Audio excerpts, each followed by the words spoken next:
What's going on today, guys? We're Ratchet Wrenches, and today we got a top 5 things we like about the 2019 Ram Rebel.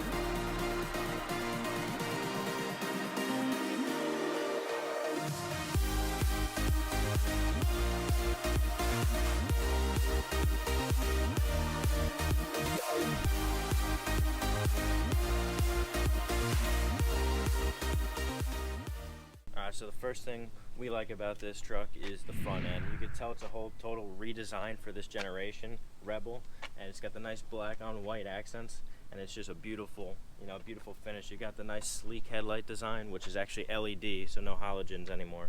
So you can see off-road. If you take it off-road, you can see everything. You got a nice little recovery bar, so if you're towing someone or you're being towed, depending on the situation. Obviously, the sensors, so it's parking assist, which you don't want to enable when you're off-roading, but when you're just daily driving in on the road and whatnot, it's good to have so you don't bump into someone. It has automated brakes assist, so if you get too close to something, it'll just slam on the brakes for you. It's a little scary, but it does a job for you. It shouldn't rely on technology like that, but it is what it is in this day and age. But like I was saying, this is a luxury vehicle built for the off-road, so when times are tough and you want to go off-roading, just take it right off-road, no big deal. But incorporating the front end is the hood. You got these nice heat extractors. You got the two up here, and then you got the big one with the nice gloss finish Hemi, so it really exaggerates that that motor, because it's got the nice little hood scoop. It's just the 5.7 is a huge motor, so it's a nice touch to complement the front end. Alright guys, the second thing we like about this truck is the tire setup. You got 33, so you got 18-inch rims with the Goodyear Wrangler tires, which are so beefy, but yet when you drive them on the road, they're not roaring. Like, you hear those Jeeps that have like the lifted tires, lifted suspension, all that shit, and it's just roaring and screaming at you. No, you have the luxury of just a nice, comfortable ride, but like I was saying in the beginning, you can take it off-road whenever you need to.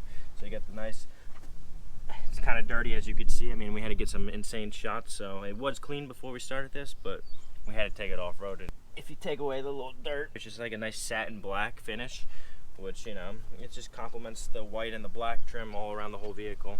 As you can see how beefy these tires are, it's got rocks embedded in them. And I'd say there were some good-sized rocks before, we started picking them out. It just goes to show how beefy this tire is and how it picks up everything, and you really will not lose traction. And it's a smooth ride in the end. The third thing that we like about this truck is the suspension and just how the stock lift kit looks. I mean, first I'll start off with the suspension. You got the Bilstein mono shocks, which are so incredibly comfortable and dampening. You're going off-road, it's the smoothest ride, but when you're going slow, unfortunately, you feel it a little more because you're just babying over the little bumps and whatnot. But overall, very satisfied with the shocks. It's got a nice yellow finish with the blue, the Bilstein classic look. It's one of my favorite brands out there. It's got a 1-inch stock lift, which just completes the off-road look, but it's not drastic to where you can't daily drive it and get your legs up there. I mean, it would be nice to have some running boards, but you might take away from off-roading because you might bottom out and hit the running board. That's the only downside. That's probably why they do not have them in the vehicle as a stock option. I know you could get add a feature and whatnot. A couple other things I want to mention for the third thing we like about this truck is there's a bunch of skid plates under there, so clearly it's built for off-road. So there's skid plates under the fuel tank, so you're not cracking that when you're off-roading. There's one for the transfer case, and then there's a couple on the front end. So I just wanted to touch on that because it's not a huge thing, but it is key that if you take it off-roading, it just helps prevent disasters like cracking a hole in your fuel tank. The fourth thing we like about this truck is the interior. As you can see, it got some nice carbon fiber accents around it. It's got the chrome anodized finish around the knobs. It's got a nice red finish, which is pretty much around the whole vehicle. It's around the air vents. It's on the door stitching, around the speakers. It's, it just complements this Rebel look. The red differentiates from the standard Ram 1500, 2500, etc. Unless you get a nice luxury package. But I'll put a link up in the top of how we did a review on a Bighorn, and you could see the difference in quality and just color scheme and, you know, all that jazz. But you got the red stitching with the white stitching, which, you know, just once again matches this interior, just makes it awesome. You have the leather seats with the white stitching all around, and then you got the Rebel logo built into the seat, so you can never forget what you're driving, because that Rebel is everywhere throughout the vehicle, and same with Ram, so you'll never not know what you're driving. I'm not assuming you would, but there you go. It just imprints it in your brain. Going along with number 4, as you can see from the outside of the vehicle, it just looks like a badass, mean truck. You wouldn't think it was very comfortable, but when you sit inside of it, these leather seats just kind of hug you in a sense. You got the beautiful leather steering wheel. You just don't picture it from the outside, but when you get in here, it's just completely different. It's just a beautiful, comfortable truck to sit in, and I would recommend it for anyone that's looking to get a luxury truck that, you know, you could take off-roading and whatnot. You're not going to spend $80,000 towards a Raptor, you know. So the 5th thing we like about this 2019 Ram Rebel is the luxuries, and I'm going to include in with that is the infotainment system. You cannot miss this 12-inch touchscreen, which has all your functions, and it still gives you the option to use buttons. So if you're not a big touchscreen person and you just want to use the feel of the buttons, they're there. And, you know, you could do the AC with that. One luxury is there's no shortage of storage. I mean, you have over here, you have a little top glove box. You have the glove box here. You have these little pockets in here, which you could put envelopes, your phone. You have in here, which is a huge storage space. You could slide these cup holders back, and there's just so much storage. You got in the door panels. You have cup holders here, which are foam inserts you could remove. There's just an abundance of storage. You have over there for your sunglasses. You have up here a sticky pad, so if you want to put your phone up there, it's not going to slide around.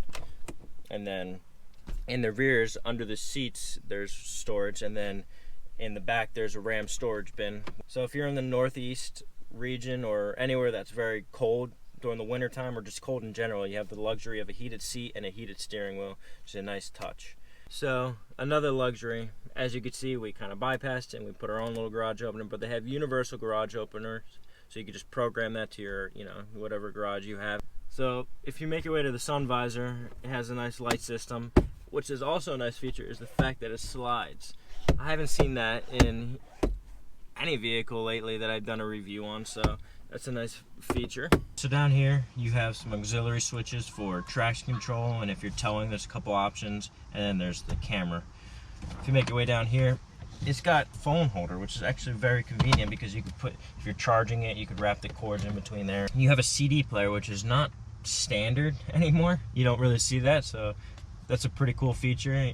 I'm sure there's some old school people that like to listen to rock CDs from the 2000s, so you have that option. You have an auxiliary cord, which is kind of dissipating as well. You have USBs, which is more common, and then Bluetooth, which is extremely common now, and it has Android Auto and then has Apple CarPlay.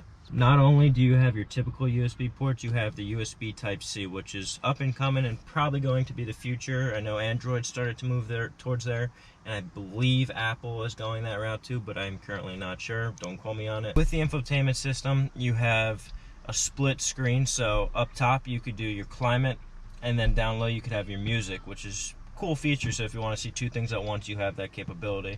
Down here you could just switch it straight to just your media, your Sirius XM, your Pandora, your Bluetooth, your USB cord, your aux cord, whatever. Then if you go down here, you have controls, which just pops up right over that screen, so it doesn't even exit out that screen. You have the heated seats, the steering wheel.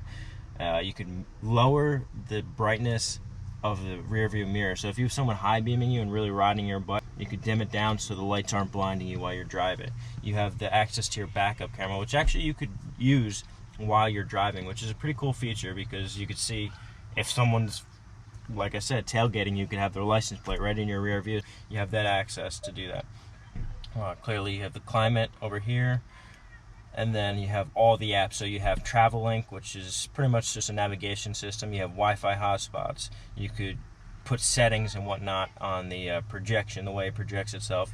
App manager, so I'm assuming you could download more apps. You have SOS, so if you're stranded and you somehow your phone dies or whatever, it will link through the system or through the vehicle, and they'll send roadside service. If you have that subscription, that you might have to upgrade. It might come complimentary for a year. You have some filters, so You could change how it looks, the presentation, and all that jazz. You have the navigation. If you don't want to look at your little smartphone, you can have it display right up there. But you have the backup camera. See, there you go. You have the nice little clean screen. Very clear, very detailed. Unfortunately, you don't get the 360 view, which some trucks now have, and most vehicles do have, but that will do justice for that. Say you're driving, and this is somewhat distracting. Boom, off. Let's go, boom. There it is, it's on. Your home screen, I don't have a phone hooked up, but you have all these little functions, and you could control the AC and all the modes on the side, like I was saying, which is just another convenient option. If you're not a big touchscreen person, there it is for you. So in the front of the vehicle, you, like I was mentioned earlier, you have the USB ports, you have the aux, you have a 12 volt for your standard car plug, and then you have 115 volt AC current, which is, you know, the wall outlets. And in the rear, you have those same exact setups, just all in one area. Compared to the front, it's a little different. They're kind of scattered, but they get the job done. All right, ladies and gentlemen, that's a wrap for the 2019 beautiful Ram Rebel. I hope you guys enjoyed. That was our top 5 things we like about this truck. If you guys want to see more from it, off-roading, that'll be soon to come. So just comment below if you guys want to see that, what you would like to see, any pointers, any side notes, or whatever you want to add. Feel free to add. But if you guys are new to the channel, please subscribe, comment, like, and turn on that notification bell. We have the beautiful Mustang that we do a lot of work on, and then the GTI, soon to be an S3, and then we have a WRX coming as well. And then, of course, you can't forget the F-150 EcoBoost, which is twin turbo, pushing over 450 horsepower with over 500 torque, and soon to be on E50 tune. So you cannot miss that, so subscribe. You'll never want to miss a video on that. And that's it for today's video, so peace out.